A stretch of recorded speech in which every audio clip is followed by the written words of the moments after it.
Hello friends, my name is David Owen and I will be presenting on the IPv6 technology and why it is needed. First, let us start with a general explanation of IP. The IP stands for Internet Protocol. Internet Protocol allows data to be sent across the Internet and across networks.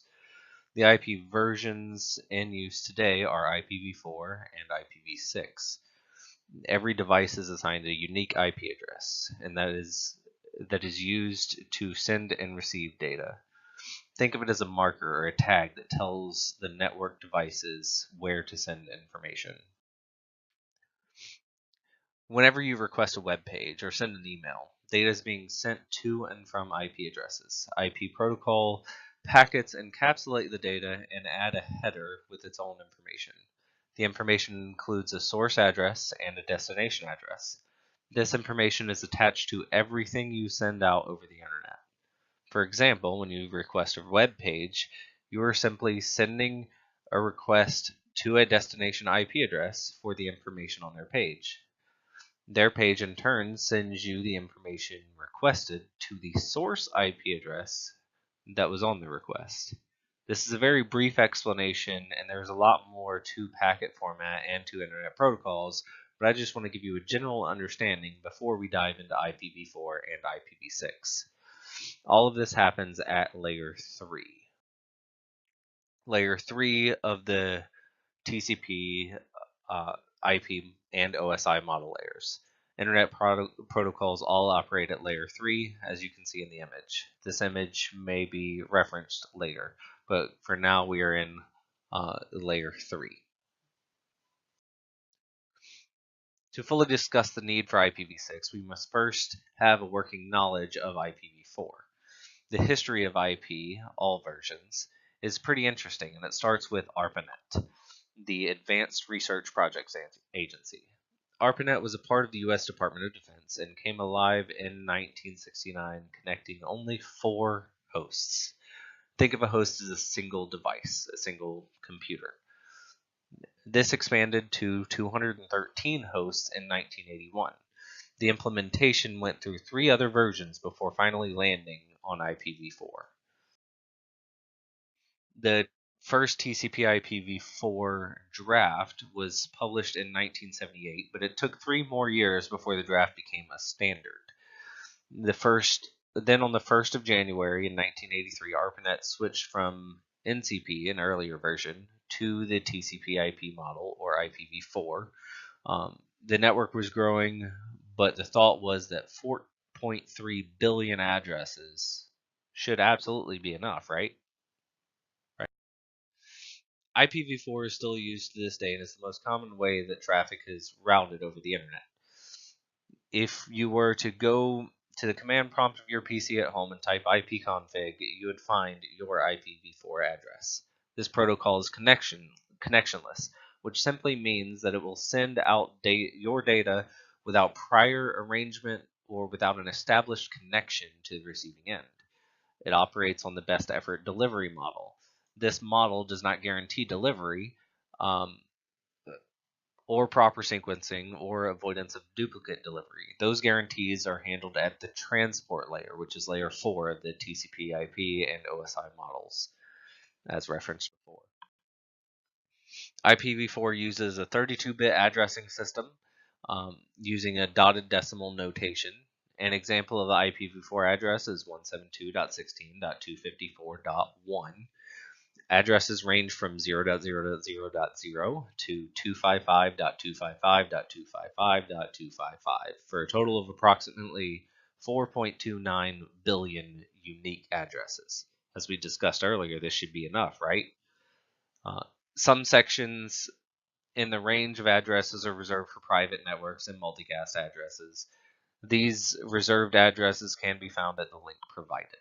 If you would like more information, please click on the link and you can find that information. Here's the same example of the IPv4 address. Every number is 1 byte or 8 bits, resulting in the 32-bit number. This image is directly from Cisco, a massive networking company. They are huge in the development of networking systems and devices. The IP address consists of two portions, the network portion and the host portion. The subnet mask in is the number used to identify which portion of the address is the network and which is the host. The network portion identifies the network, and the host portion identifies the specific individual device that the data should be sent to. Now let's look at some of the issues with IPv4. Now that you have that general understanding, it's just some basic info on IPv4, let's look at their problems. 4.3 billion is enough, right? 4.3 billion unique addresses. Well, there are approximately 7.3 billion people on the planet. I believe the estimates have us at half of the 7.3 billion have a personal computer. Then we have to look at all the other devices that need IP addresses, like laptops, tablets, smartphones, smartwatches, etc. My question to you is, how many devices do you have? Personally, I have a home desktop, laptop, phone, and a Kindle. So I need 4 IP addresses. How many do you need? As we started to run out of addresses, we needed to address ways to solve those problems. Two of the ways to solve problems was network address translation on the private network side and carrier grade network address translation on the ISP side, both of which are short-term solutions. What NAT does is it translates private IP addresses into public addresses. It can translate potentially hundreds of private IP addresses into a single public address, and thus saving the total amount of public addresses that we have available.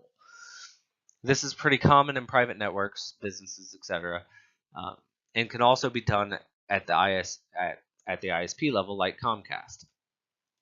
Multiple customers can be assigned private IP addresses, but all use the same public IP address. You can probably see where this causes some problems or issues.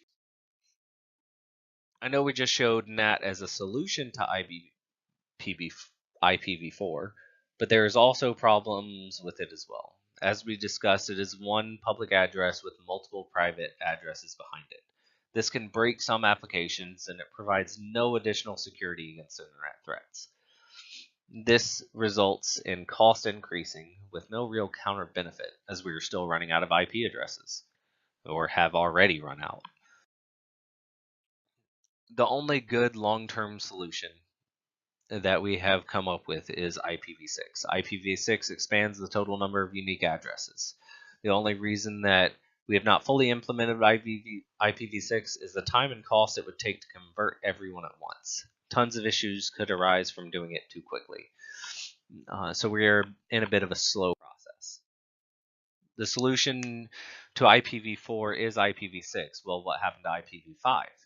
Are we Apple and just skip numbers on a whim, or start adding letters because we think they're cool?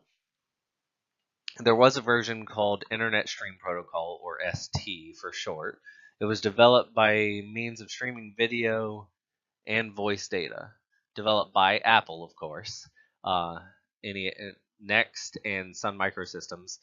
It was an experimental and never really became a standard.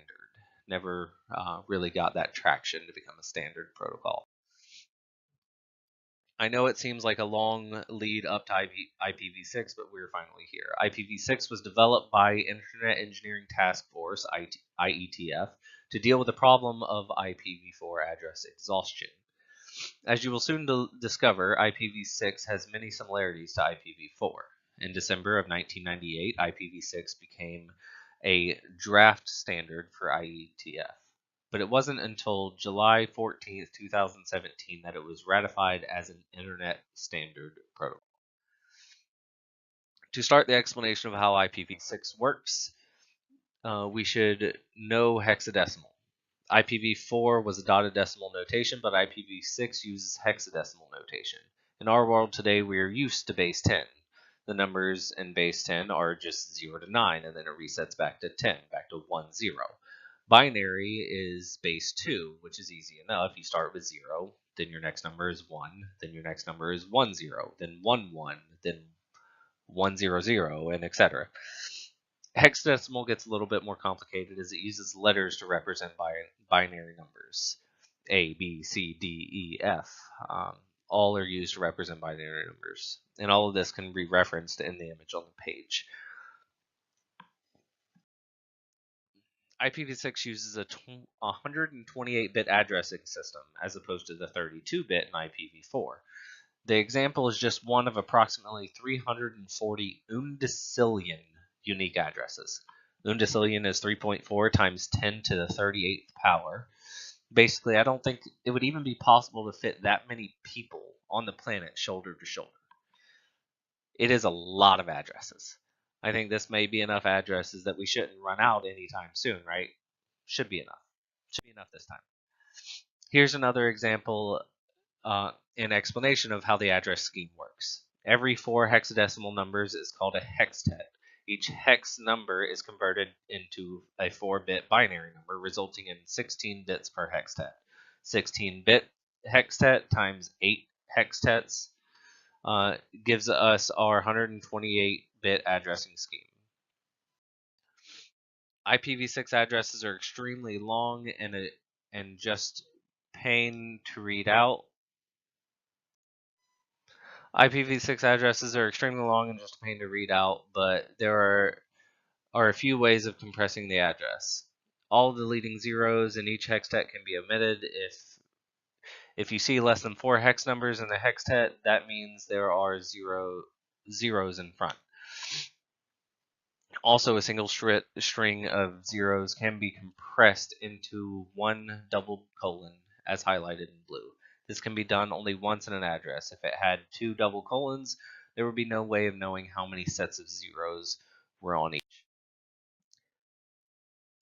With the sheer amount of addresses that IPv6 provides, we could have an address for everything from appliances to automobiles. Every device on the planet could be connected, and we would still have addresses to spare. But this isn't the only benefit. IPv6 reduces size of routing tables and makes routing more efficient. IPv6 has a simplified packet header and makes processing packets more efficient. IPv4 has a checksum that is calculated every router hop when sending information. With IPv6, this calculation is no longer necessary and reduces the workload on the router. It also provides direct data flows, which means that the packets can be sent to multiple destinations simultaneously, saving network bandwidth. Another benefit is simplified network configuration, which is a big one for me. Address auto configuration is built into IPv6, meaning that assigning addresses does not require additional configuration. There's also support for new services, and that is eliminated by IPv6, and true end-to-end connectivity at the IP layer is restored, thus enabling new valuable services, like voice over IP and quality of service are easier to maintain because of this. Last but certainly not least is security. Confidentiality, authentication, and data integrity are baked into IPv6. IPv4 and IPv6, although similar, are different protocols in so much as they can't communicate with each other naturally. So the implementation becomes somewhat difficult for IPv6. IPv6 cannot communicate with IPv4 and vice versa. Luckily, the layers in the internet architecture are independent of each other. They can work parallel to each other on the same network. This allows for the migration of IPv6 to occur a little bit more slowly, but avoids the issues that would come with a hard switch. Hard switching to IPv6 would cause a lot of issues. Networks would have to be completely reconfigured and brought down for long periods of time just to get the configurations done. Not to mention, if any configurations were done improperly, the time would be extended for how long they would be down. The link provided is an article written about the state of IPv6 deployment. Over 25% of all interconnected networks advertise IPv6 connectivity, and Google reports that there are 49 countries that deliver more than 5% of their traffic over IPv6. 24 countries deliver more than 15%. In the US, mobile companies like Verizon, Sprint, AT&T, and T-Mobile have levels of deployment over 50%, and some even over 90%. In conclusion, IPv6 is the future of the Internet Protocol. The main reason IPv6 is needed is because we have run out of IPv4 addresses, not to mention all of the other benefits that it provides. The world is advancing and moving forward, and we are moving forward with IPv6.